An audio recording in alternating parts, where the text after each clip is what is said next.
Everyone was hyped about the 25 basis point cut, but the real plot twist was tucked inside the Fed's operating note.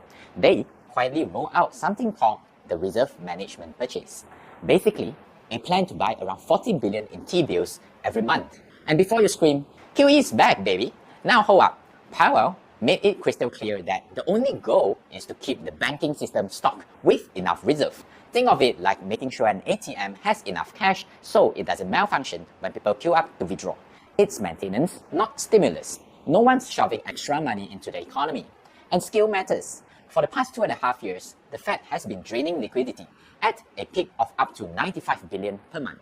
Now, they are adding back just 40 billion, and only for a short few months. Also, the IORB is sitting at 3.65%, which basically discouraged that money from spilling into the markets. This is a patch for a temporary liquidity squeeze, not a long-term booster for risk assets. Still, the move exposes a weird tension inside the Fed. They are saying growth is strong and inflation is fading, thanks partly to AI-related productivity gains. Yet this sudden 40 billion liquidity top-up shows they are quietly worried the banking system might be running too lean. The real action is in the expectation gaps for 2026. Forecasts are wildly split. The Fed expects just one rate cut, assuming the AI productivity boost keeps the economy humming. Fed futures are pricing in 2 cuts.